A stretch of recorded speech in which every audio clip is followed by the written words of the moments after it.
if this was your last very minute on this planet Earth, would you look back at your life and go, yeah, hashtag nailed it? Or would you be like, fuck? Yeah. Oh my God, these feelings of Wild Rose! Wild Rose! Are we ready? Someone home. Hello.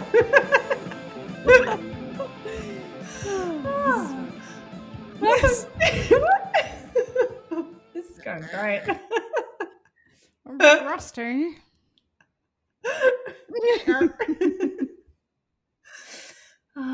Welcome to the podcast, everybody. My name is Paula Ivy, and I'm with my amazing co-host Shona Lee, as always. And this is our awkward introduction to conversations about how we don't do stuff normal, which is actually quite perfect. So to kick off this this podcast episode, holy crap. Get it together, Paula. Wow. It'll get better. Trust me. Hopefully. We're going to start with hashtag awkward question time. I love this. And so, yeah, we need like a little like song that we sing for awkward question time. Maybe we need Simon, Shona's co-husband, to write a song. He's a musician. I clearly am not. Okay. Yes. Shona, have you ever had a wardrobe malfunction? Well, yes. And this this is funny, right? Because we haven't really told the story before, but Simon and I actually knew each other before we got together, before this chapter in our lives. We actually knew each other. Ooh. And okay, so this is very inappropriate, I would say. This is going to be juicy, guys. This is juicy. I'm literally on the edge of my seat right now. Just tell us the moment. Okay, so there's a pool setting, other people around, lots of people around, and I had my bikinis on. My brother was there, and I dove from one side of the pool into it because we're all going to go, I don't know where we're going, finishing at the pool area, and we were jumping into the pool and going to the other side, getting out, and all free chat. I dive into the pool. And have you picture Gloria when she comes out of the sea from Madagascar, the hippo, right? And she's walking towards the people, and she got all seaweed all over her and all that, sort of a bit disheveled, right? Okay, that was me. I get out of the pool, thinking I'm, looking the bit in my bikinis. And my brother goes, Shane, your tits hanging out. Your brother saw your boobies. The worst part is Simon was there too. And I hardly, it's not like we knew each other. We knew each other, but it's not like we're close or anything or chatted. It was funny, right? And my bikinis were sideways, and I didn't even know. So yeah, my brother. Anyway, so that is when I dive into in the pools and stuff. I'm forever just holding my bikinis on because that is damaging, man. I'm traumatized. The worst part is I'm traumatized because of how freaking amazing I felt that I looked. I had my tan on. I was feeling living my best life. It's just. Oh, it was so embarrassing. So embarrassing. Free the titties. Tell me yours. Oh my gosh. Okay, so I since hearing your story, another story came to my mind. It wasn't the story I was originally thinking about, but I have two. So one is very similar. It's a pool incident that I was at my mother-in-law's place, and this was only recently, I would say within the last 12 months, and it was a hot day and we were all going swimming, and my brother-in-law was walking past the pool as I dove in, and it wasn't my top, but my bottoms came down. So Oh, he saw my ass. oh. And as I was swimming, I was like, oh, they've come down. I like quickly pulled them up as I came out of the water. I didn't do like the parade around the pool, like, hey, but like, and he was like, did your bottoms? I'm like, these bottoms up for diving in. Oh my god. Oh, that is so Embarrassment. embarrassing, but funny. I would have laughed my head off if I was there. Oh, so good. Mm. It, I love it. yeah, but the moment that I did have that was quite embarrassing was when I was it must have been just after we'd finished high school, and a friend of mine had picked me up from my house to go hang out, like, because we were in our early 20s and doing like the cool Yeah. hangout thing that you just do. You Yeah. just go places and hang out Yeah. at that age. And so he picked me up in his car and we were friends. And he's like, oh shit, I've just got to go home and pick something up before we go to wherever we were going to go. And I was like, yeah, cool. And so anyway, his parents are lovely, and like I used to call them mum and dad and stuff. And so I was like, sweet, I get to see you, say hi to your parents. I think. Anyway, we got to his house and walked through the front door. And as the front door closed behind me, like I felt something super cold on mine are all butt ones. I felt something super cold on my butt, and I was like, how does was that the door? And then I turned around and his parents were like right there going, hey, you're back. Where? Oh, hi, Paula. And I've turned Oh, around and I'm like, oh no, my pants have split like oh right in the crack. no. And I was wearing like super tight Oh jeans. no. So I was wearing like not full Yeah. butt coverage Yeah. underwear underneath. Like, this is just my butt. I was like, oh, can you just drive me back home so I can change? Oh god. Oh man. Like it wasn't just a small rip; it was like the whole. I don't even know how I didn't For know it to that happen. it had Yeah. happened.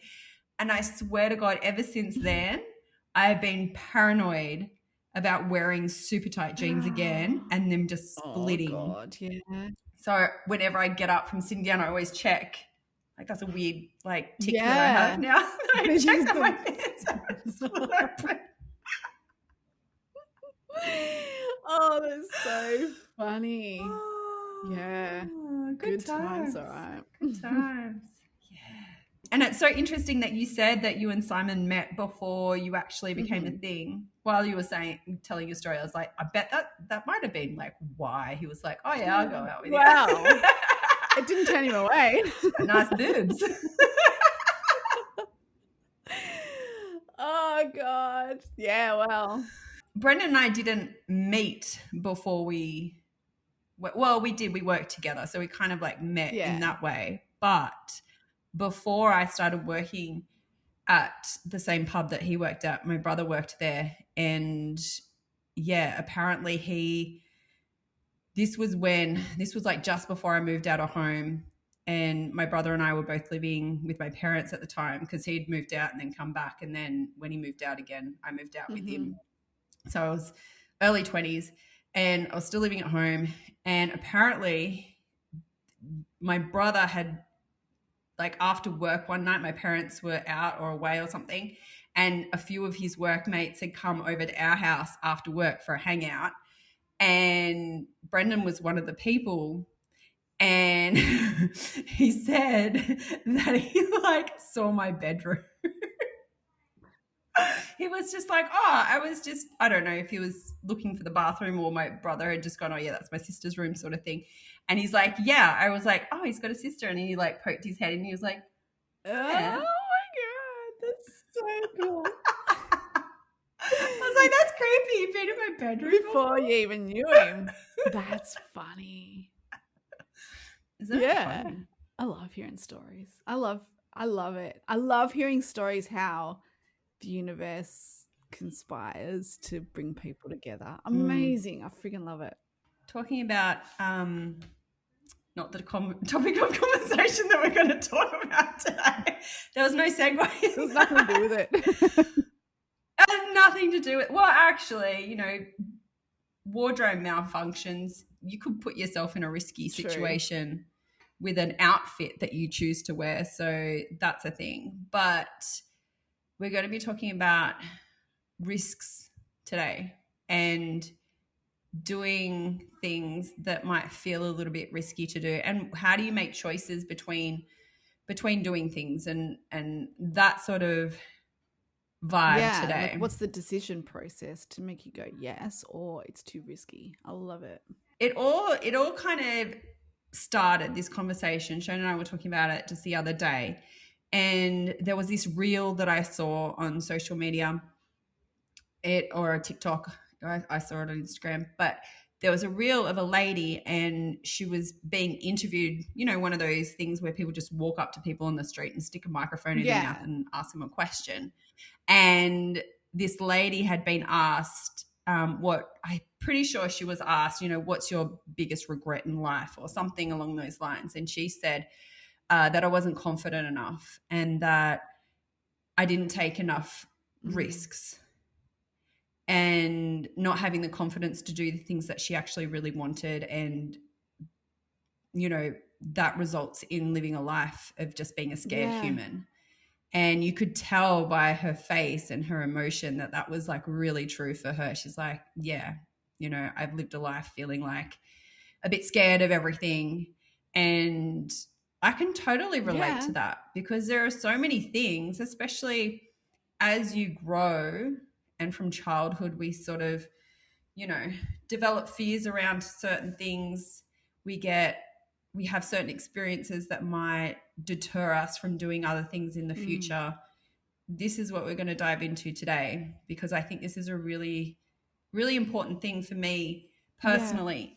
I mean, losing my brother when I was only 12 years old, and that for me, the thing that everybody said about my brother was like, he lived life to the fullest. Like, he was always the life of the party. He was always the one going, yeah, let's do this and let's do this, like full of life force energy. And that for me has stayed with me. Like, we are not guaranteed another day or even another moment. It's like, how much living can we actually do? Like, actually putting life into our living. And there are things like, you know, self-esteem and confidence and taking risks that, when we're presented with opportunities and choices, we might automatically have something within our body and our system and the way that we think and the way that we feel that makes us more likely to pick what we think is the safest option. Not because we don't want to do the other thing, but because we've had experiences where it wasn't safe to before and you got hurt, or something bad might have happened afterwards, or, you know, whatever there might have been that happened along with that. And for me, it's really asking that question when I'm making a decision, will I regret this? I think that's a massive, big one. massive. And it's that part of the regret and the part that we think we have time for everything. You know, we're always holding back because we think that we've got time to do things later. I'll do it later. Or it's just this feeling that we have. It's just that, you know, I'm never going to get to 40. I'm never going to get to 60, or it's a long way away. Yeah. But it's not. Like, man, I'm 47 this year. And it hit me, the reality the other day, that it was just like, I don't know why it came to me, but it just did in the shower. It was just like 3 years away from 50. I feel like I'm 27. I feel like I'm, you know, so young, but there's things that I haven't done up until now because of exactly what you're saying. And because there was always a voice, a whisper, probably a voice of reason on my shoulder that's like, you either take risks or you be sensible. Being sensible. You know? Being responsible. And if you take risks, you're a wild child. You wild child, you. Like, I'm just going to wait until you, you know, fall on your face, really. That kind of thing. Whereas I'm always landing on my feet. When I'm taking risks, I'm always landing on my feet. And I trust that now. But yeah, you're right. It's the Mm. regret. It's the regret, Paula. Absolutely. And I think that is something that I feel when you said that word, when you were saying that, I felt that in my body. It was just like an ache that went over my Mm. heart, and it's just like that's the exact thing that moves my needle. Because if I didn't up until now, man, where would I be? It's just stuck in stuckness in a life of misery, I should say. So yeah, and Mm. I'd love to hear more about your perspective about regret and just yeah, where you're coming from. Like you've seen it, you know it, you've felt it, you've actually felt the other side of that lost time. The thing that really impacted me the most was that we're not guaranteed Mm-mm. time. And when, and I mean, I do this too. I'll catch myself saying, "Oh, do I have enough time for this?" And time and time and time and time and time. And we get so caught up in like, do I have the time um, to do something? Is it worth my time? All of these things that it like we're only here for a little Yeah. speck, and like we don't know how big that speck is. So if something is truly calling you, like go do Mm-hmm. it. And there's a famous quote, still can't remember who said it, but there's a famous quote around, it's risky if you do and it's risky if you don't. Yeah, Like everything's risky because it's risky if you do because potentially this or this could happen that you that's think right. because of past experiences or what other people tell you, their impression of that choice. And it's risky if you don't because of the regret and because of the like what implications that's going to happen down the line with you not making that Yeah. choice. And like what you said, the stuckness, sometimes we feel so stuck and it's like, well, have I been making decisions that really help me fuel my life force energy and make me feel Mm-hmm. alive, or am I keep making the same choices over and over and over again because they feel Yeah. safe or they feel Yeah. safer?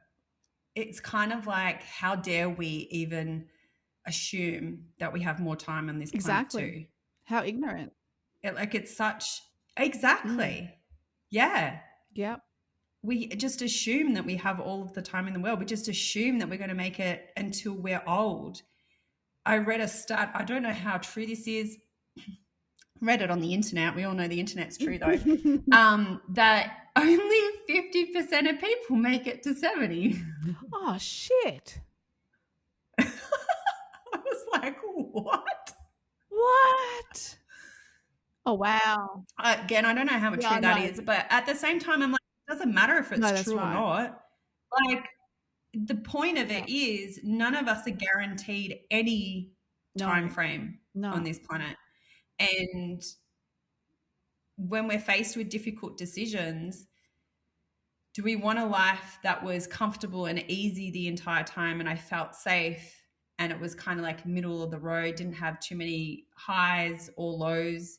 Or am I here to fully experience what life is all about, which I believe is feeling all of the things and having Yeah. experiences versus trying to avoid experiences just so that I can, kind of flatline, Yeah. move it like do you That's know what I right. mean? It's kind of like you look at our heartbeat, it goes up and Exactly. down. Like we're supposed to be in that The breath is in rhythm and out. for Mm-hmm. life. That is Mm. life. But yet we choose to flatline our whole lives. And is it really living? And if that feels like you at the end of your lifetime, if this was your last very minute on this planet Earth, would you look back at your life and go, yeah, hashtag nailed it? Mm. Or would you be like, fuck? Yeah. Oh my God, these feelings. I'm feeling it so much in my body right now. Like this is why I'm doing and you are doing the work that we do. Fuck that, I say. Like, you know what I mean? Stop being like, I feel like for me, it's just like, I thought you were about to say, stop being a little bitch. Just like, do it. well, exactly like that. That's how I want to slap myself around the head sometimes, because it's just like, what are you doing, you dickhead? Seriously. I want to wear my own t-shirt that says, don't be a dickhead. Go for it. Man, this fired me up, I tell you. Or a t-shirt that says, "Do you want me to bitch slap you?" Yes. Oh, like that I think needs to like flash up in neon lights while you're making a decision. It's like, do you want me to bitch slap you? Exactly. That's right. Like, do the That's thing. right.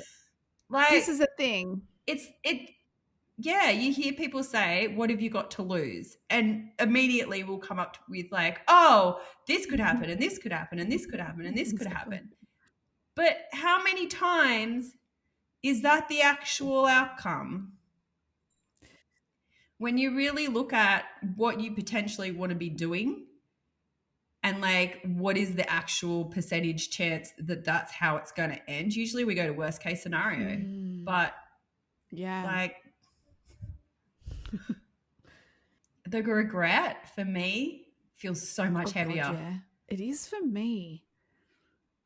It is definitely all the shit that I miss out on. Like all the things that I will miss out on by being frugal with my money, because when I am 70, then I can take my trips and then I can go do the things. And then I can see the world.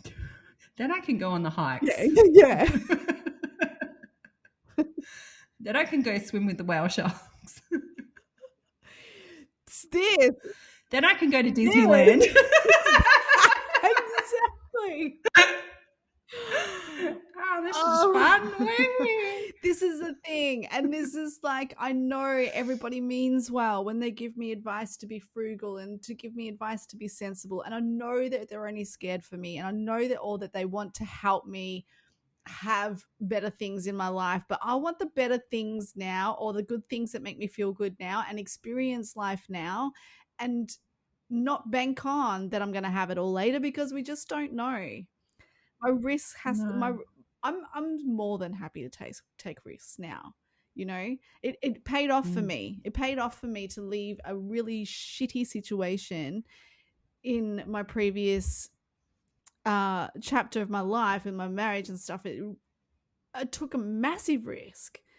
I went Huge. with nothing. I walked out with nothing except for my clothes, With two with two kids. kids. And I know they were going to be looked after because we had 50-50 shared care. That was arranged straight from the start. So it wasn't like I took them and it was just us three. I knew they were being looked after as Mm. well, but I had to look after myself. And that was a massive risk. It was like, for me, it was like, okay, live how you're living now for the rest of your life. Show your kids that that's kind of what you got to do, because society You just society gotta tells you grin you and got to be bear it. sensible about this, Yeah. and grin and bear it and be miserable for the rest of my life, or take a massive risk. And be grateful for Yeah, what you've got. yeah, exactly. Be grateful for the At least you have a husband. At least you have a home. exactly. At least Mm. you have this, all those beautiful platitudes. But I took that risk and it paid off. I'm the happiest I've ever been. I am with the love of my life. I had met him previously, but, and the kids are the happiest they've ever been. And they're learning that you're never stuck, and that you can go and find your true happiness and take their own risks for themselves, and trust yourself that you're Mm. going to land on your feet. And now there's nothing, there's just nothing really that stops me, other than my financial security might hold me back a little bit, but then I process that and work my way through that. It's not like, most things I can take a risk and just go, yep, bang, bang, bang, just jump, jump, jump, jump. Some things I need to carefully Mm. consider it, but it's my processing, but it doesn't ever stop me. Does that make sense? Yeah. Yeah. Because you do, you have kids, you have a family, you Yeah. have responsibilities. It's different when you are, a lone wolf, so to speak, that you have before you've got children to take care Mm. of. Yeah. And, even before, like I'm the same as you, but yeah, before having kids, I was a lot more into seeing what I could do with my money. Like, I want to do this, cool, I'll go do it. Whereas now it's like, oh, okay, well, we've got to we've got Yeah, kids. So, yeah. but there's also, yeah, a lot of what I invest in for my business is like, okay, cool.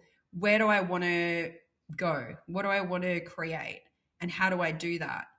And the way that I know that I do that is to trust my intuition. Yes. And the definition of intuition is the initial thought before the logical Before mind that comes bloody in. logical mind. So Yeah. that's why following your Yeah. intuition usually feels like the risky choice, Yes. because your logical mind then comes in and goes, yeah, but did you think about this? And Mhm. did you think about this? And did you think about this? And like what you said, just trusting that your intuition isn't going to lead you No. astray. It's how you feel in your body, and it's where your soul is guiding you to go. So that for you, I feel like, is the choice for your next move, for your experience of your Yeah. lifetime. We always compare what other people make decisions around and what happened to them and how it worked out for Yeah. them. But it's not always as it seems. They might have experienced it Right. very differently, Yes. because everything is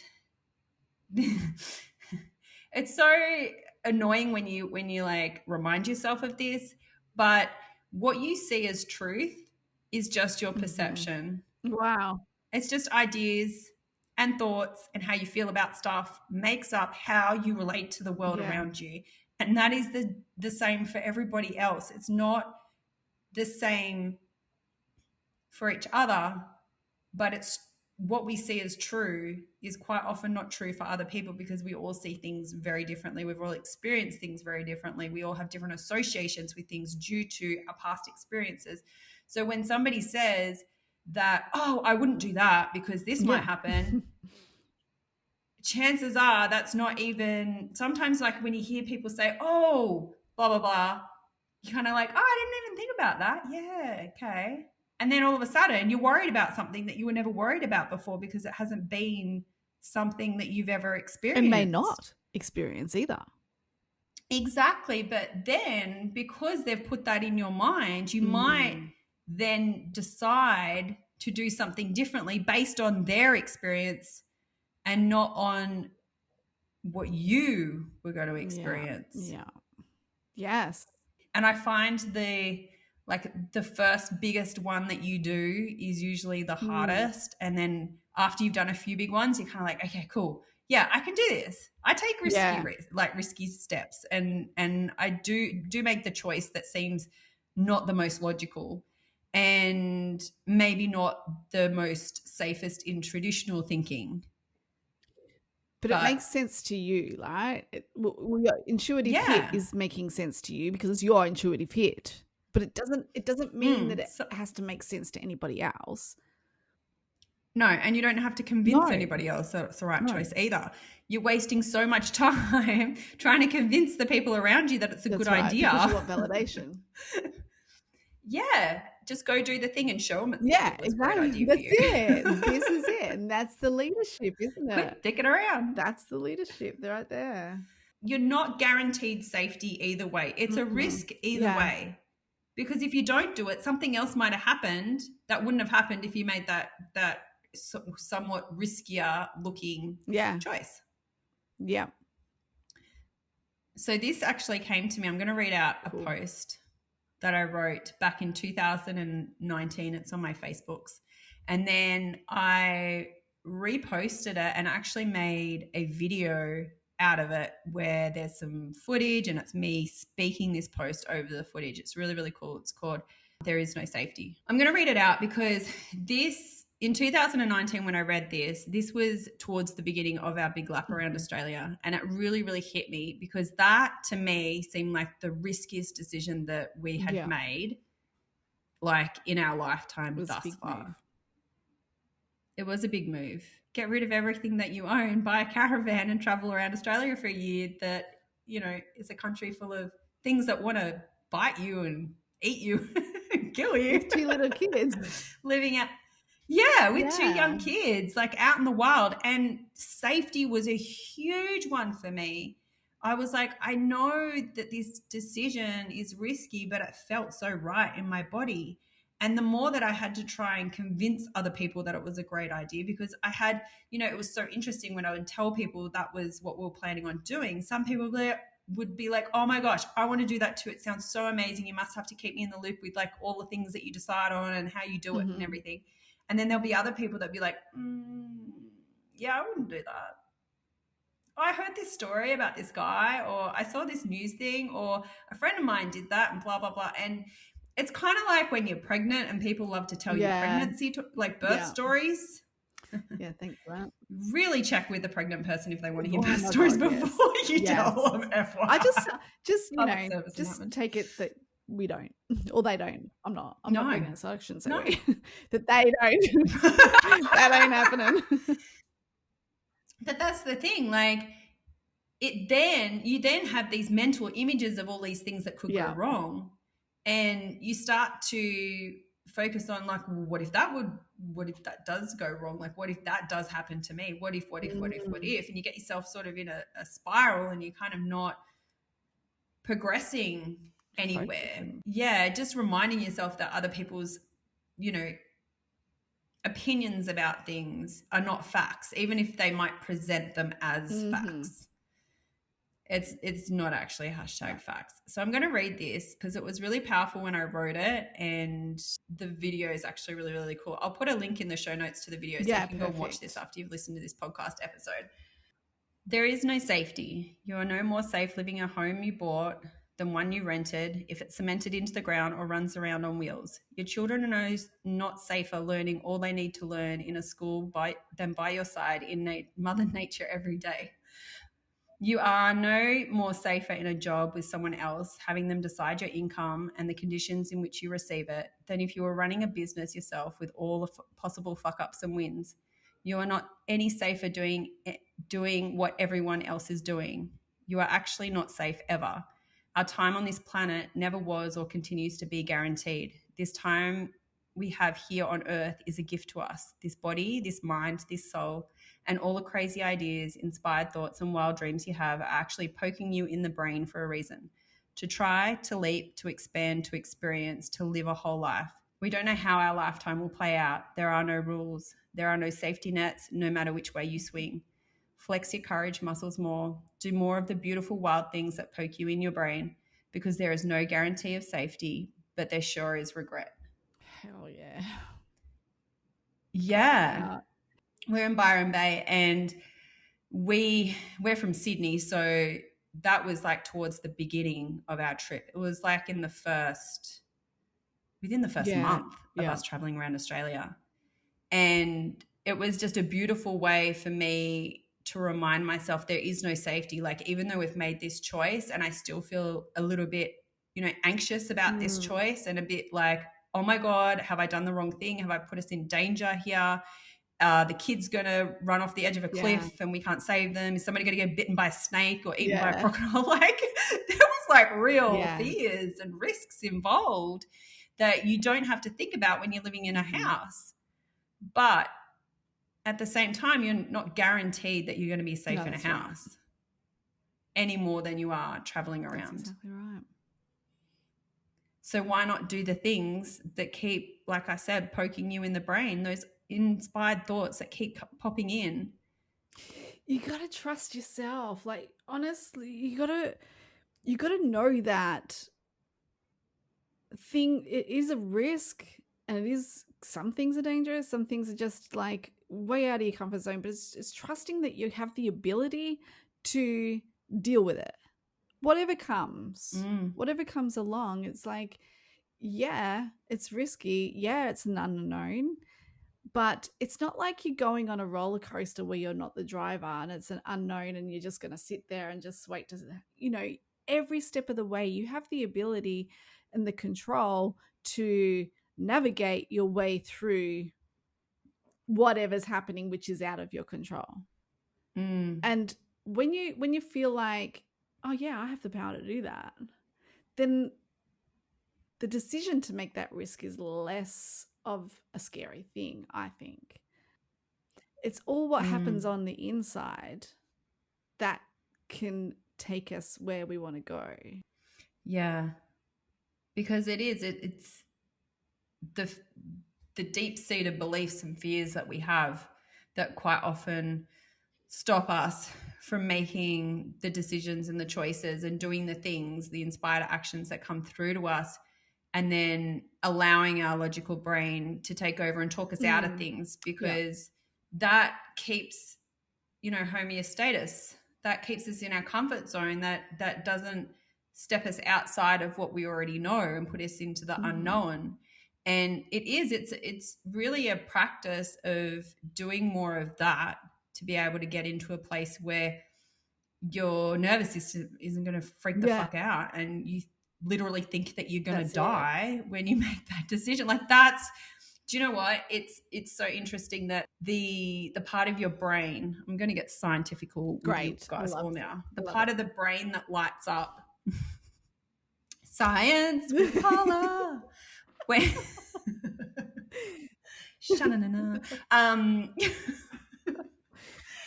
the part of the brain that lights up when you are in a life-threatening situation, like you legit think this is the end. That same part of the brain lights up when your core beliefs are challenged. So when you truly believe something in your heart or soul, like this is the way this is, and that gets challenged, that same part of your brain lights up, that survival part of your brain. So even though the decision isn't immediate death or not immediate death, your body's put into a state thinking that you could if you go that way. Like, if I do that, that's a life-threatening situation, when really it could be anything. It doesn't have to be I'm about to be eaten by a tiger, because a lot of us don't live where tigers are right now. But it's that same primal part of our brain. So I'll take my winter swim quest for an example, right? So when I dive into ice cold water in the middle of winter, a part of me says to myself, don't do that, you'll literally die. Like, it feels like if I do that, it's so freaking hard, because I'm trying to tell myself, yeah, but it's good for me and I really enjoy it. But then at the same time, there's a part of me that believes like I could freeze to death, that I could die because I'm like putting my body into shock, sort of thing. Yeah. So like when we traveled around Australia in our caravan and making that decision, there was a part of like those fears around possibly it being the worst decision that we've ever made in our life was really, really real, because it was challenging a lot of my beliefs, my core beliefs. And the more that we do things to sort of exercise that part or flex that part of our decision making, like it could just be as easy as, or as simple, not easy, but as simple as like choosing to dive into the pool instead of gradually and elegantly just like stepping into the pool, because possibly your top could come down while you dive in. Like, that's a risky move. Risky business, right? Risky business. But that's the thing, like all the decisions that we make, there is an element of risk to all of them. Yeah.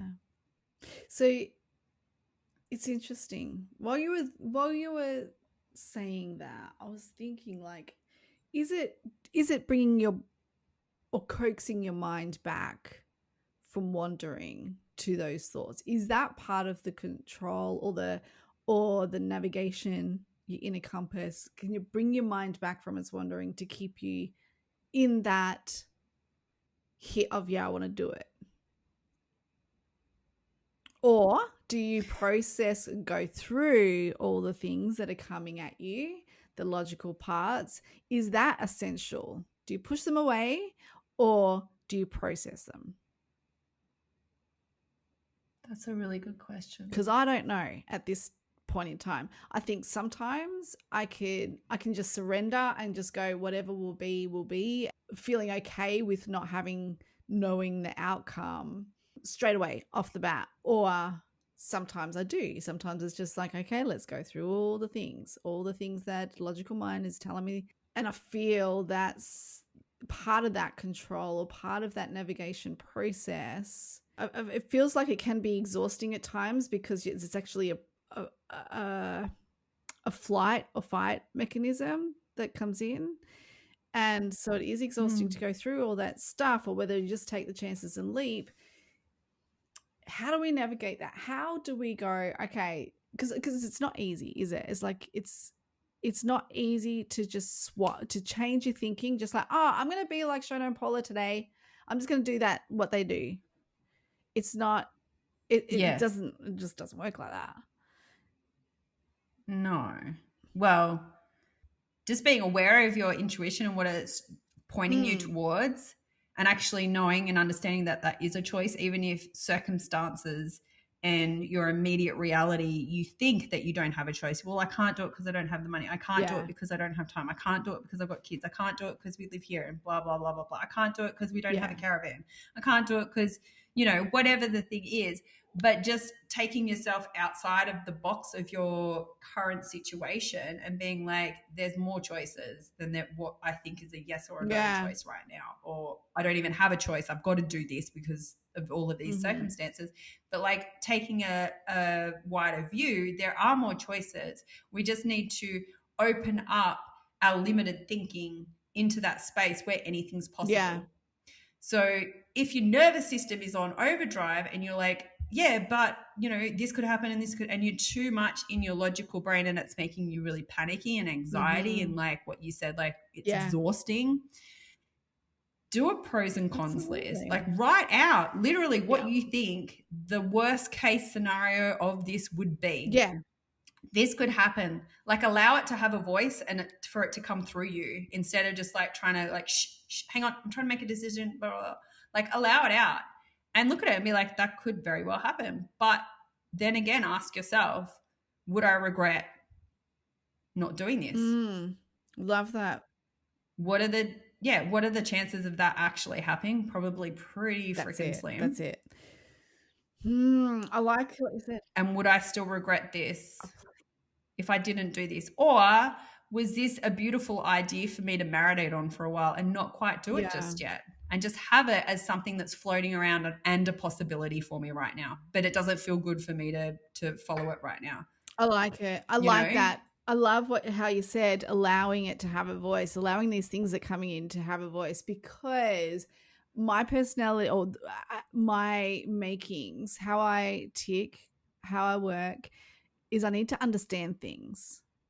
So if I'm always like going deeper to understand it, not to completion. Sometimes I don't completely understand and it doesn't make sense, but there's something there that's giving me a, yeah, it's okay though. It's okay. But other things that aren't making sense, I need to dive deeper and deeper just to find an understanding of it and then a surrender. And I think when we don't have the evidence and we haven't had that much growth of taking leaps and leaps of faith and just jumping and it all working out, that's when we're always trying to understand the deeper meaning of why we're being held back, or why we we're letting ego take over, or we're letting um our conditioning, our opinions, all that sort of thing. I think geez, it's a murky road, and it's something like, It is. it's a murky road, but it's kind of like, is the starting to question everything is something that you say all the time, and I love that. I think that's where you get to some level of truth. It's truth of what you're seeking, but it's knowing that everything's a risk anyway. So it's not like you don't Mm. know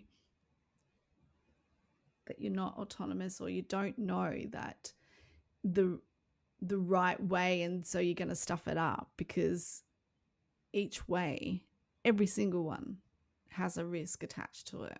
Yeah. So it's really surrendering. There's a lot of surrender, I think. Doing what feels right, whether you want to seek answers, go for it. If you want to just go, stuff it, I'm just going to do it anyway, go for it. There's no right or wrong here. I find I get more clarity when I start taking action. Yes, move.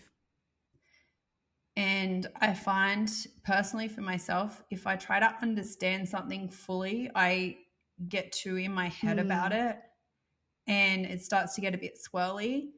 I feel like that's why I always say ask questions, because am I trying to understand something so it fits in with my points of view and what I believe about life? Or am I trying to see it for what it really is? And this is a lot of how we see our own individual lives as part of the collective, is that everybody is seeing life through a filtered lens, because it's all got to do with our own beliefs and things. So I just got interrupted by my kid, so train of thought was cut off. Now I can't remember where we're up to. This is the thing though, this is what happens with downloads and thoughts, and it'll always come back to us, but it's kind of like it's within us, what we know, what we feel, what our, maybe it's truth, I don't know, what we know now is, sometimes it doesn't make sense to anybody else, and it's just like verbalizing it, and then we get on, go in the depths of our own soul and our knowing and stuff, and then all of a sudden if we get interrupted, it's just like, fuck, that's gone. It's just gone. Man, I don't know where it came from. Left the building.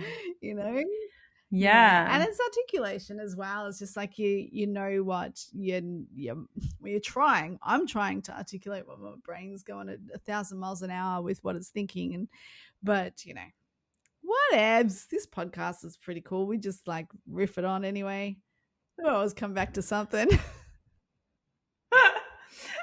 Yeah, I loved it. Like, yeah, just the whole making decisions because you feel like this is pulling you in a direction where you get to experience more life while you're here. I think that's the point of this podcast, is not to make your decisions based on what's going to be less risky for me and what's going to be less safe for me, because, or not less safe, more safe for me, more safe for me, because there's going to be like safety's not guaranteed and everything is risky. So what are you going to do with your one wild and beautiful life? No regrets, man. No regrets is the biggest thing. Absolutely. And I think when I was in year 12 and I read The Power of One by Bryce Courtenay, and we had to do that for English, and the one quote that we had to find in the book that we most felt so passionate about was, the pain of discipline is better than the pain of regret. And regret's just been on my mind the whole time. So this is the discipline to allowing your soul to lead more. What hurts less, what hurts more. Don't avoid it. Who knows? Just explore it. Stuff to ponder. No regrets. We hope you enjoyed this. Oh, it's always great. It's always great to feel for these things, because we're growing all the time. And what I believed in a year ago, then it might not be truth for me now. So, it's all okay. It's all experiencing life. We've been put on this earth, to experience life. That's right. And if you didn't change or grow along the way or shift perspective, then are you really living? That is a good question. We'll see you next week. I mean, you'll hear us next week. I'll see you next week. Everyone will hear us next week. Fabulous conversation, girlfriend. Have the best day. Wild Rose! Wild Rose! Wild Rose. Wild Rose.